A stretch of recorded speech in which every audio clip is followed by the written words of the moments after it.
Hi guys and welcome back to my channel. So for today's video, I saw this weird article, right, about David Dobrik. No, I didn't. It was about Neil Gaiman. Sorry, I was just talking about David Dobrik and not Philip Schofield. The other one, Brooke Schofield. I don't know what order these are going to come out, but I just saw this weird article about Neil Gaiman, so I want to, go through it because it's weird, right? Rachel Johnson. I broke the Neil Gaiman story, but I never wanted him cancelled like this. Grow up. And I can already hear the people frothing at the mouth, being like, well, where's the evidence in the court of law and blah, blah, blah. Firstly, yeah, right. Evidence. What? So you mean the text messages, the independent women who all corroborate the similar-ish stories, the multitude of women that are coming out against him, the hush money, the literal hush money that he paid off to some of these women. Ultimately, right, when it comes to cases of sexual assault, ultimately, it pretty much always just comes down to he said, she said, or she said, or whoever. They said, right? You could have, this is a graphic thing to say, so apologies, trigger warning for this whole video. You could have video evidence of someone sexually assaulting someone else, and all someone would have to really say in their defense is it was consensual non-consent, and they consented before that was, we were just playing. And it will then ultimately come down to, I don't know much about law, to be honest, the judge and the jury, like working out who to believe out of that. Was it all just like silly shenanigans that were caught on tape, or was it something that went a bit too far? And it's one of the only crimes where like so much of what the victim has done or has acted affects the result going forward. It'll be like, well, what were they wearing? What was their relationship to the person? Had they ever engaged in consensual sex before? Because, if you've had consensual sex once, then clearly you can never withdraw consent ever again. What kind of job do they have? What kind of social... I even look at the Brock Turner stuff. Oh, he's a promising young guy who made the mistake, quote unquote, of raping someone whilst they were unconscious. Like, so then the people that will be like, well, I'm going to wait till it goes to the court and then go with the results. It's still ultimately really in like 99% of cases, not a real statistic, boils down to they said, and who the juror and judge and jury want to believe. Ultimately, you can have all the evidence in the world and it's almost always going to fall back into that. So this idea of court being the be or end all, and the final say, and then the people are like, well, he should be decided in court, not the court of public opinion. Do you know what? If some bloke who has pretended to be a feminist for decades is being exposed for being a massive creep by not just one person, by a multitude of people, I'm allowed to have an opinion on that. If you don't like it, you know where the door is. Anyway, the kind of apologetic tone of this article is crazy. Let's go through it. When I first got an Instagram message, then a long email from a young Kiwi called Scarlett back in October 2023, alleging an unnamed British author was a predator and a despot. Only one man's name came to mind. I almost dismissed it. Only one male British author had a New Zealand connection. He'd hit the headlines for breaking lockdown and flying to his house on Sky. There was no hint then of the explosive international furore that would follow Scarlett's first email to me, eventually leading to the global cancellation of that author's work over the course of the past 6 months. Which I'm going to say it, but before we even get into it, I'm going to say it. I think we need to retire the word cancelled. We need to retire it because it doesn't bring levity to something when we're talking about sexual assault. When like cancelled is such an umbrella term, someone can be cancelled for calling someone else overweight in a tweet from 20 years ago. Didn't Zoella do that? Someone can be cancelled for that. And on the other end of the scale, someone can, rape someone and then be cancelled for being a rapist. This is not, I don't like it. I feel like it just lacks severity. To be honest, I feel that it's a really childish term. Because you'll see people online being like, oh my God, can we finally cancel XYZ, or like some innocuous influencer who hasn't really done actually that much, yeah? Oh my God, can we finally cancel them? It's childish, it's immature. You're a journalist. I don't think you should use words like this. Yeah, his shows have been cancelled, so maybe in the literal sense, like he's been cancelled. At the same time, you just do know that ethically, well, maybe you don't know, but ethically, these people aren't going to be cancelling his TV shows or stage adaptations because of some sort of morality that they will want to cancel it so they don't end up losing money if people don't show up. Anyway, I replied, Iris's initials NG. My heart sank when she confirmed. I'd met Neil Gaiman a couple of times. He dropped into a breakfast off of the Portobello Road and joined my group wearing his uniform of black leather jacket, black Levi's and black woolly hair. I had good friends who loved him, really loved him, and told me to drop it. Good priorities. Good priorities. I can separate art from the artist. I know some people can't, but I can, because I like a lot of work that comes from a bunch of old dead dudes who probably were like kind of awful, you know. Imagine not only not being able to separate art from the artist, but so much so that you would tell someone, please don't look into that guy being a rapist just because I don't want to hear it because I want to be able to read his comic books. Grow up.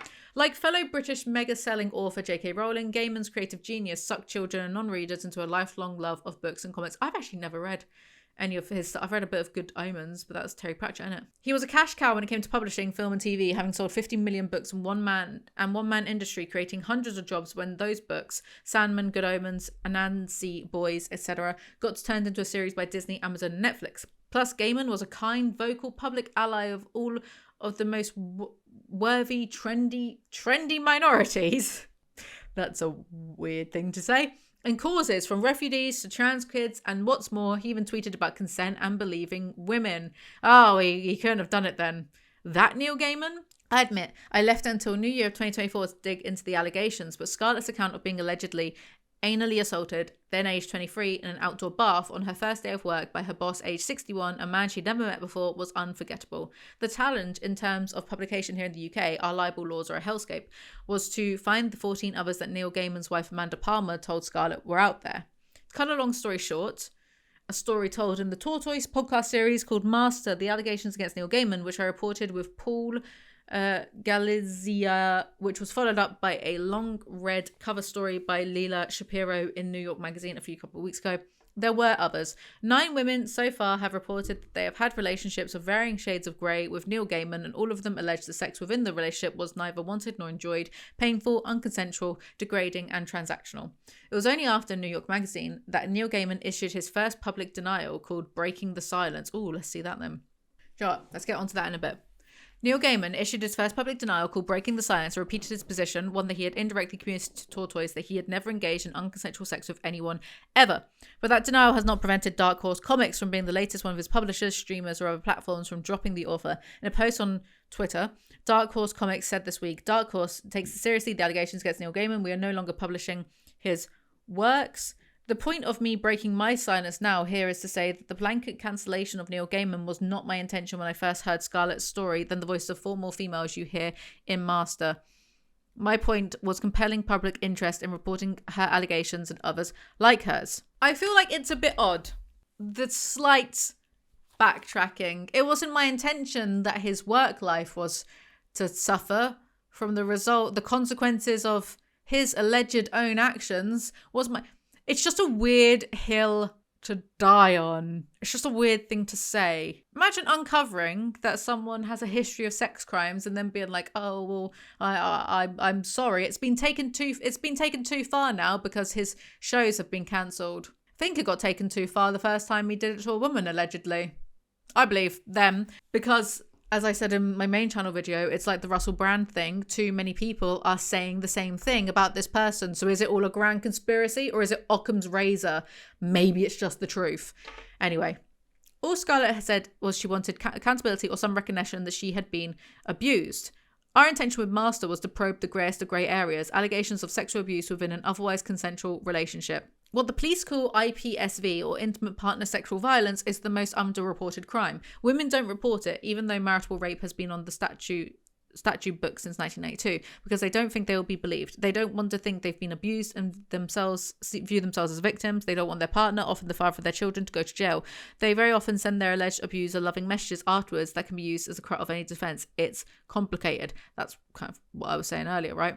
I hope everyone listens to the podcast. What was the point in that article, Rachel? I'm sorry, you said a big load of nothing.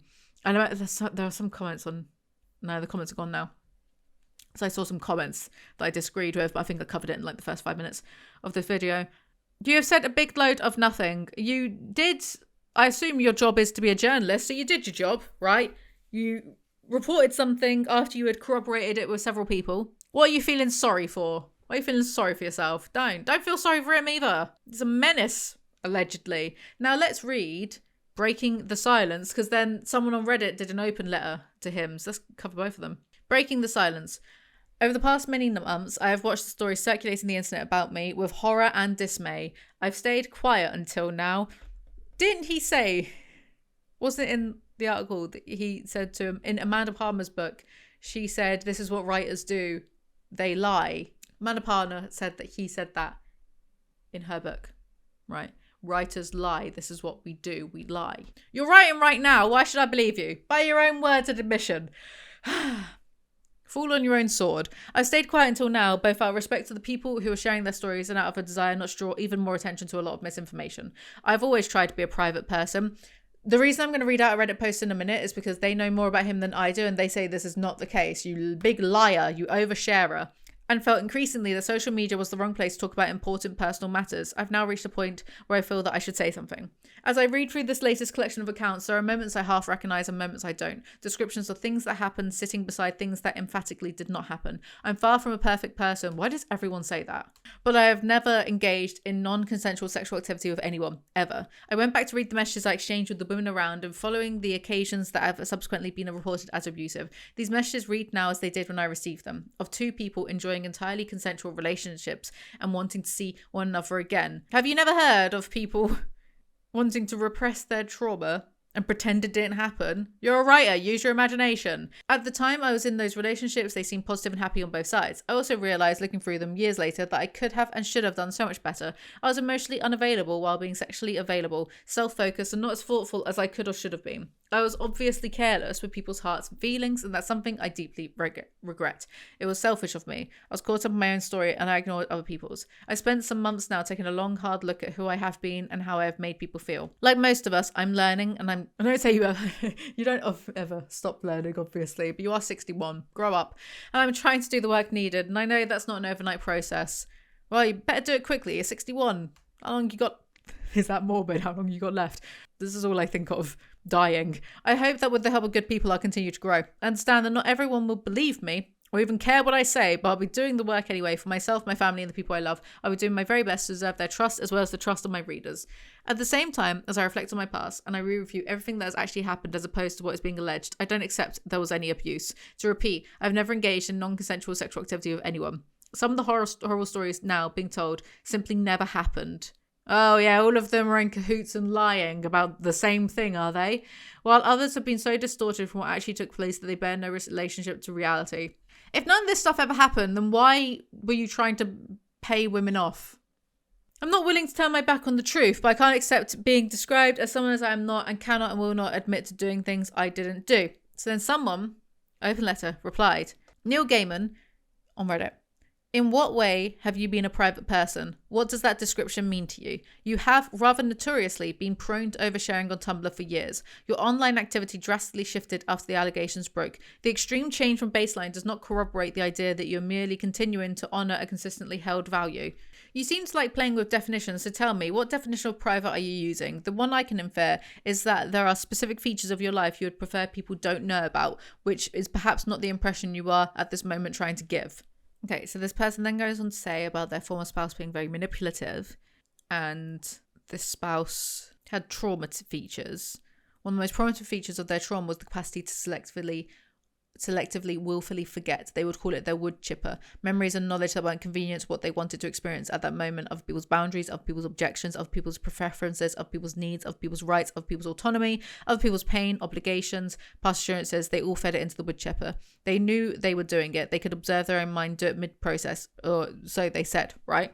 Once it is clear that your mind can broadly erase vitally important information for being too emotionally challenging to deal with, an ethical person would seek therapy urgently with a real qualified therapist, not a fake one. There's a hyperlink that goes to Neil and Amanda's fake therapist. Neil and Amanda Palmer's therapist that Scarlett had contact with isn't a real therapist. He is primarily an author. He appears to have no mental health or psychology credentials of any kind. Anyway, going back to the other thing. One of the most obvious liabilities of running a wood chipper in your brain is that you can't really be sure if any particular thing you don't remember didn't happen. In an old interview with The New Yorker, you said, I'm terribly good at believing things, but I'm really good at believing things when I need them. I can believe things that are true, and I can believe things that aren't true, and I can believe things where nobody knows if they are true or not. Back to the response in the allegations, there are moments I half recognise and moments I don't. Descriptions of things that happen next to things that emphatically did not happen. Which moments in the allegations do you recognise and which don't you? Do the moments stay in the same category each time you read them? How can you know that they emphatically did not happen when you know you can believe things that are false? What if you are just really good at believing they didn't happen because right now you need to believe that? What if you don't remember those things because it hurts too much to remember? What if all the memories you have of how totally fine everything went was a dream world you made for yourself, built on other people's pain that you let the weakness in your mind erase from your perception and memory? I've never engaged in non-consensual sexual activity with anyone ever. How do you know? Are you a mind reader? What is your basis for that claim? How are you defining non-consensual sexual activity? Is the internal experience the other person is having part of that definition? If so, you have no basis for judgment if they disagree. Do you struggle to accept that whether or not sexual activity was consensual depends on the judgments of everyone involved, not just your own? Do you struggle to respect the judgments that other people make about their own experience? If you and another person remember things differently, why is your memory the truth and theirs misinformation? The messages read now as they did when I received them, are two people enjoying entirely consensual relationships and wanting to see each other again. The allegations are that you manipulated the women into performing a pretense of consent for you through exploitative power dynamics. The existence of the messages does nothing to dispute those claims. The people who believe the allegations are aware of the messages. Responding this way gives the impression of not understanding that exploited people play the role they need in order to survive. But I don't think that's you. You wrote very compelling depictions of characters playing along with their roles to survive exploitation. If you mean to claim you can't understand that someone would pretend to consent to survive while not consenting, I do not believe you. I could believe that at times you refuse to process how that knowledge could apply to your own behaviour. Into the wood chipper it goes. I'm far from a perfect person. What are the specific faults you are claiming? I don't accept that there was any abuse. Trial and error is how we learn. Fail again, fail better. Learning is a process limited by our own fortitude. We as a society have come around to being deeply sceptical of people who insist they have never failed or are otherwise convinced of their imperfection. Such an attitude itself would be an imperfection. If you are not willing to believe that abuse could have happened, then you are not capable of learning what abuse is. You may have your own private definition of what abuse is and isn't, and you will always have a way to convince yourself that you never did anything that meets those contrived criteria you picked out for yourself. No one else is obligated to take on your personal definitions. People can choose to stop joining you in your bubble universe where reality is subject to your personal approval under threat of a wood chipper. If you systematically churn out people who experience their time with you as abuse, your behaviour is abuse, whether or not you are willing to see it that way. People can form opinions about your actions without your permission. They then go on to say, no, you're not breaking the silence, because a person who is breaking the silence would publicly void all of the active NDAs protecting them. You're attempting to control the narrative. Anyway, what do you guys think? I just find it very interesting that the person who broke the story has felt compelled to be like, oh, I didn't intend it to go this far, and for them to get cancelled. Oh, boo-hoo. If it isn't the consequences of my own actions. And if you're someone who point blank doesn't believe all of the allegations, do you not find it at least a bit weird that he was using his own fan base to find sexual partners consistently? Not like a one-off, not like met a fan, got on with them, you know, there was immediate sparks or whatever. Because one-offs do happen, I'm sure. But like consistently, do you not find that a bit sus? Anyway, that's all for today's video. Make sure you like, comment, subscribe. I make new videos whenever I feel like it. Follow me on Instagram, follow this channel, and I'll see you all next time. Bye!